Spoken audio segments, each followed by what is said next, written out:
Welcome to CEOs Solve the Darndest Things, a video and podcast series of interviews with CEOs, hosted by the partners of the Resolve firm. Hi, and welcome to CEOs Solve the Darndest Things. I am Terry Dockery, and today our guest is Shawn Vernimo, who is the CEO and founder of Arcus Roof. Welcome, Shawn. Well, thank you for having me, Terry. Well, Shawn, I'd like to know more about what you do in your company, what your day-to-day role is. Sure. We are a commercial roofing contractor here in the Atlanta area, and we focus on commercial real estate owners, property managers, facility engineers, those type of clientele. And, you know, what we like to say is we solve the pain of their roofing headache. Well, I guess that is a headache. When your roof's not working and water's pouring on your head, I assume no one's happy.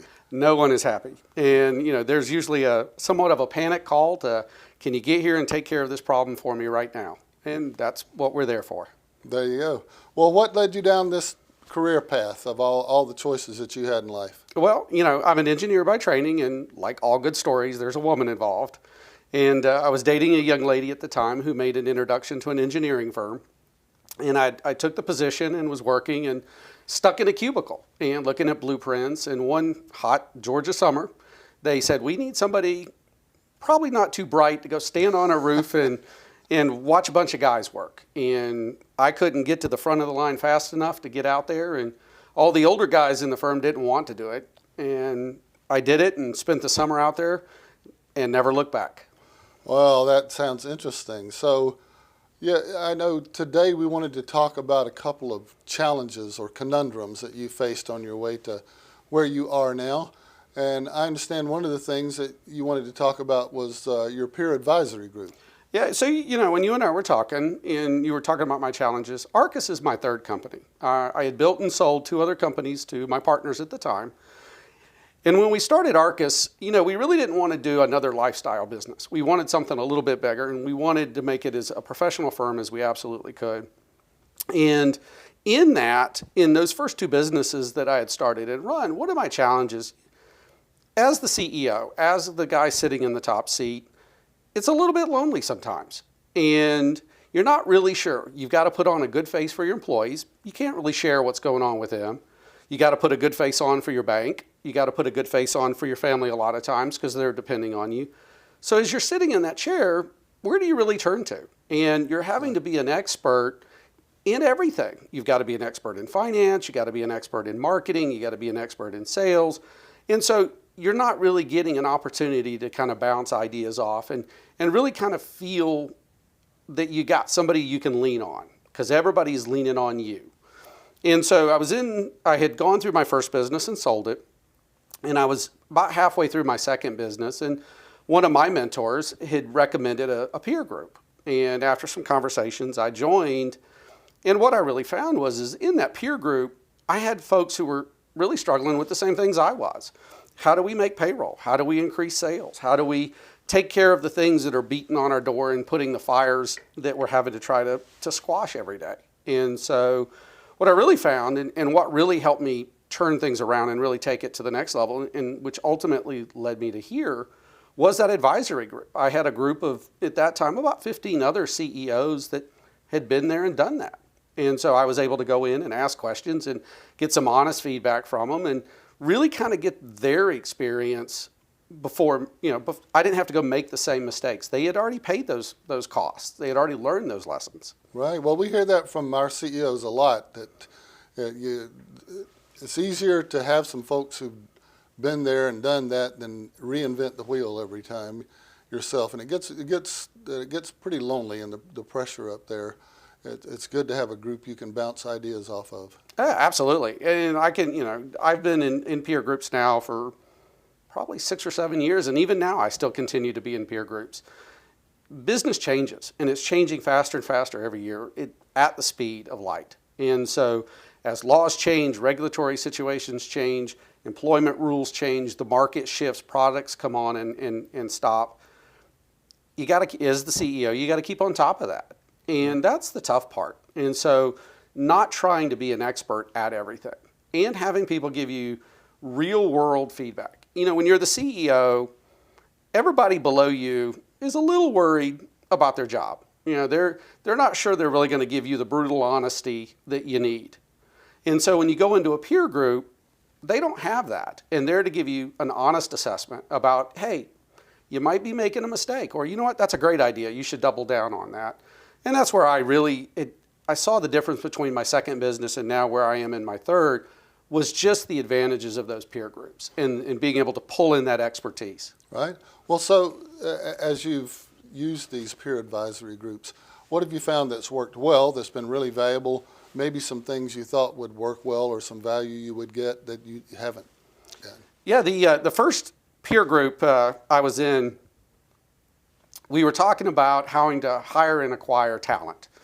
And I had talked about, you know, in our industry, the way we get talent is we poach it. We poach it from our competitors. And so it was really interesting as we were talking about that, hearing some of the challenges of those others in different industries than I was. They had the same challenges, and I could say, hey, you know, we're thinking about doing something to acquire this talent. We're going to try to poach it. And I could get the feedback from the group to say, look, you know, that's going to lead to this result because we've already tried that, and here's the downside of that. Or the flip of that is, you know what, that's a great idea. You should take that, run with it, you know, and maybe do this, this, and that on top of it, and you can get a better result. Very good. Well, I understand also that you had some thoughts today for us about the challenge or the conundrum of capital raising. So yeah, capital raising. So Arcus is a arbitrage roll-up. We're looking to try to acquire about 20 or 25 firms over the next 5 or 6 years. We would like to be the largest regional contractor in the Southeast. And as part of that challenge is raising capital. And in all honesty, it is a lot harder than I ever thought it would be. Really? How so? And well, it's interesting. You know, you've heard this, you always hear the saying that says it's easier to raise 100 million than it is to raise 1 million. And that just doesn't, you know, from a logical standpoint, you would think, oh, that's not the case. Well, it really is the case, just due to the transaction costs and in the other situations where money has to move in a business situation. They're bringing in all the experts. You're bringing in financial people. You're bringing in attorneys. And these transaction costs make it much harder to move smaller amounts because they just take some of the deal and they take a percentage of it. So the rates of return have to be higher. The second thing I've noticed is whether you're raising from an angel investor, whether you're raising in from friends and family, whether you're raising from private equity or you're raising from venture, everybody's got different agendas and everybody's got different metrics and everybody's got a different outlook that they want to try to achieve. So it's really difficult. There's no central place that you could go to say, hey, I'm looking for, say, an angel investor that invests in construction space or real estate space that's looking for X type of return. And so with that, you know, you're kind of stumbling around, and you've got investment bankers who do that. And as we found out, investment bankers are really kind of expensive. If you wouldn't mind, for the layperson who doesn't spend Sure. their days doing this sort of thing, I know you and I talked the other day about sort of the different levels of investing, or the difference between an angel investor and a private equity investor, and you know, those, sure. So just the simple explanation of those basic levels. On very simple terms. Sure. Yeah, you've got, so when you're as a business owner and you're trying to raise money, two types of ways you can raise it. You can raise it via debt. That's typically your bank loan, your SBA loan. That's on your balance sheet as debt. The second way is to raise capital. Is equity. And equity that way is the money you've put in, and that's money you may have saved over the years. In that case, though, when you've tapped those funds and you've got nothing left, and you're going back out to the market to say, hey, look, I need capital. I need an injection of cash into the company because we want to go on to the next great product or the next great idea or the next great app. On the equity side of your balance sheet, the first place you go is typically friends and family. Those are people who know you and believe in you, and they're willing to loan that. But there's a dollar limit to that, just depending on your personal network. That may be as little as $50,000, or that may be as much as $500,000. Once you start to get above that, though, now you get into the angel investors. These are typically wealthy individuals in your local market that are former executives that may have some experience, former business owners that may have had a liquidity event. And they're willing to invest because they've got some skin in the game, but also too, they have some experience in what you're trying to do. In dollars, and this is generally rough rule of thumb, but you're looking at raising somewhere between, say, 500,000 and maybe up to about $1 million to $2 million. And that's going to be your angel investors. And they're going to get you kind of started. The next one, then you get into the professional investors. And professional investors come in two forms. They come in private equity groups, and they come in venture capital firms. Everybody sees the VCs. Everybody sees venture capital. It's all over CNBC or the news. And really what venture does, in tech space particularly, is they're investing in businesses, ideas, startups, apps that don't really have any revenue. Now, the downside of venture capitalists is they're going to take a big chunk of the equity. They're going to want to own almost all of it. And so, but if you don't have any revenue, your business hasn't really gotten started yet, and you're having to raise in excess of $2 million, that's really the route you go. The alternative for professional investors is private equity. And private equity, they're looking to invest in businesses that already have a revenue stream. They already have a baseline. And we typically will hear that referred to as a platform. This is a business that may have been around, a family business or a business that's been around for 5 or 10 years and it's had some success, but really hasn't been able to step it to the next level. And private equity will come in and inject cash and really try to get you from what is a lifestyle business to what is it to a performance business.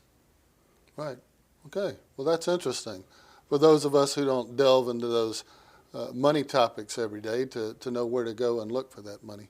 So when you look at your industry going forward, what do you see that are the trends that are shaping your industry right now that come to mind?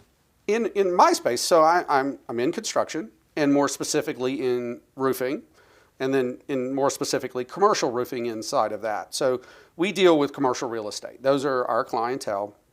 And some of the trends, the big trend that we're seeing right now is really kind of a pain point for everybody, which is talent, which is, we're looking to acquire and hire really good people. And I always joke that, nobody comes and graduates high school or graduates college and says, I want to grow up to be a roofer. Everybody, I want to be a fireman, I want to be a policeman, but roofer certainly is not on that list. And so the way the industry has really run up to this point is you had to know somebody. As I alluded to earlier, I knew somebody who knew somebody in the industry, and that's kind of how I got sucked into it. And so we really have to change that, because what's happening is kids are coming through high school and coming into college. They're looking for other careers, and they're looking for other industries, and they don't really see a viable alternative in construction. Even though you got to have a place to live and you got to have a roof over your head, our business has been around since we crawled out of caves, but we're having a harder time attracting talent. And that's really going to be the challenge for us in this industry. Are there any other trends, or is that the one that takes up the most mind share for you? I think for me and my competitors and my peers, that takes up the biggest mind share. We are seeing some technology come into the space, but for us, specifically for roofing, the variables on our projects there's just a lot to go on. There's too many variables for the technology spaces where it is. That's a little tough to kind of get robotics around. We are seeing some improvements in the product. We've had a technological kind of advancement in some of the chemicals that we use in our space. So there's a little bit of that. But really for us, the mind share is around how do we get and obtain and hold on to our best talent. Well, especially in a hot economy like this one, where there are plenty of jobs out there and competing for talent becomes all the more difficult, I'm sure. Yeah, absolutely. And, you have a choice between working in the air conditioning in a retail environment or standing on that hot Georgia summer on that roof. Most people don't want to do it. I hear you. So how are you addressing this pain point for your customers, given the situation that we have? Yeah, so cost is a clear pain point for them, and we're addressing it in a number of ways. So the first way that we're trying to address it is try to bring more people into the industry so that we can keep our labor costs in line. And so we have active recruiting things. So if we can do that, we can maintain a level labor cost. Second thing is we're always looking for new technology, whether that's in the coatings that we use. We're starting to see a rise in coatings. We saw a rise in single-ply roof systems, so a number 15, 20 years ago. So we're looking at technology. We're looking at trying to reduce our error rate, right? Are we getting more efficient with the use of our labor? And so we're bringing in some processes and procedures where we're trying to address, okay, can we get out and get this taken care of, not in 2 calls, but 1 call, which reduces the overall cost for our clients. Well, thank you, Shawn. That was great. I sure appreciate you being on the program today, and we'll look forward to keeping track of your future successes. Well, Terry, thank you. I appreciate you having me.